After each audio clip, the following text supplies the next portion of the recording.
Hello friends, कैसे हैं आप सब। आप सभी को जय श्री कृष्णा।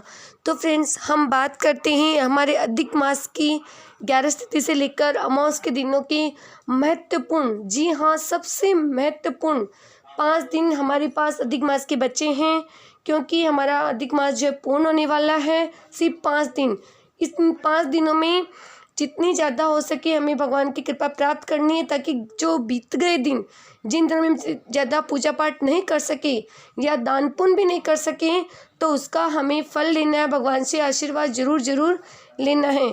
और इन 5 दिनों में जो 5 दीपक वाला उपाय है वो भी हमें करने का 3-4 बार मौका मिल जाएगा। 11 को करेंगे, प्रदोष को करेंगे, शिवरात्रि को करेंगे, फिर हम वापस अमावस को करेंगे। ये ज़रूरी चीज़ है, क्योंकि हमें ये उपाय ज़रूर करते रहना है। पहले किया तो भी कीजिए, पहले नहीं किया तो भी कीजिए। अब हम बात करते हैं वो दीपक वाले उपाय से अलग, सबसे विशेष अलग 3 दीपक। जी हाँ फ्रेंड्स, हमें 3 दीपक विशेष जो इन 5 दिनों में लगातार करने, अगर लगातार कर सके तो बहुत ही बेस्ट है, लेकिन कम से कम आप जितना हो सके तो इनको ज़रूर कीजिए, 1-2 बार तो ज़रूर कीजिए। तो वो दीपक किस तरह से होंगे, इसमें तुलसी के डंडे का हम क्या प्रयोग करेंगे, तो ये हमें जानना है। तो इसके बारे में आपको मैं बताती हूँ कि हमें इसमें चाहिए घी और तिल्ली का तेल, तुलसी की डंडी और कॉटन। तो सबसे पहले हम एक दीपक तैयार करेंगे जो हमें हर रोज़ करना है। तो हमें जो 3 दीपक तैयार करने हो कैसे करने, इसे सुनिए। फर्स्ट दीपक होगा कि हम लंबी बाती बनाएंगे, उसमें हम घी डालेंगे। ये घी डालकर हम जो भी हमारे आसपास कृष्ण मंदिर हो, राम मंदिर हो या चार भुजानाथ का मंदिर हो, तो ये दीपक आप भगवान चार भुजानाथ के कृष्ण मंदिर में शाम को, हे पुरुषोत्तम भगवान, हम अधिक मास में ज़्यादा कुछ नहीं कर पाए, आपके शरण में और ये दीपक प्रज्वलित कर रहे हैं। जिस तरह से दीपक जले, हमारी ज़िंदगी में भी खुशियाँ इसी तरह से एकदम तेज उजाले के साथ जलती रहे, मतलब खुशियाँ बनी रहें। तो हमें ये घी का दीपक जो है चार भुजानाथ मंदिर में जलाना है। अब रहा दूसरा दीपक, उस दीपक को हम तिल के तेल से तैयार करेंगे। जी हाँ फ्रेंड्स, तिल के दीपक से। ठीक इसी तरह हमें ये दीपक भी भगवान श्री कृष्ण के मंदिर में प्रज्वलित करना है।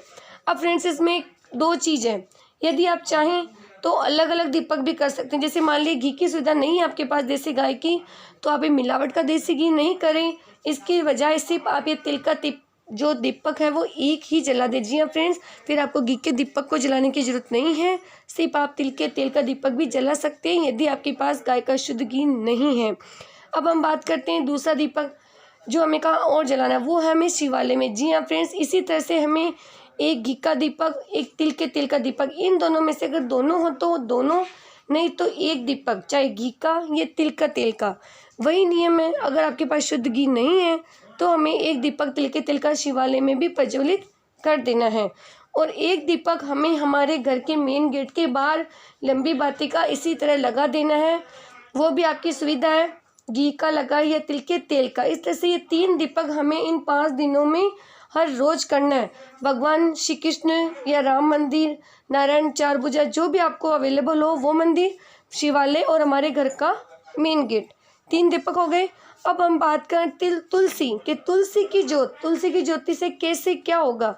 तो फ्रेंड्स, यदि हम इन 5 पुरुषोत्तम मास के अत्यंत पतित पावन 5 दिनों में यदि हम तुलसी की सूखी लकड़ी, और हाँ फ्रेंड्स, हम जो वो दीपक जलाएंगे यदि हो सके तो आप उनको तुलसी की डंडी से ही जलाएं। उसको जलाने का तरीका क्या होगा, पहले हम माचिस जलाएंगी और तुलसी की डंडी के, तो आप कॉटन लगा लें, तो घी लगा लें, उस डंडी को जलाएं और फिर उनसे उस दीपक को जला दें। क्योंकि मैंने आपको पहले बताया है कि तुलसी की लकड़ी से यदि हम एक दीपक भी जलाते हैं तो उसका फल 1000 दीपक जलाने जितना होता है। ये चीज़ जो है पुराण में बताई गई है।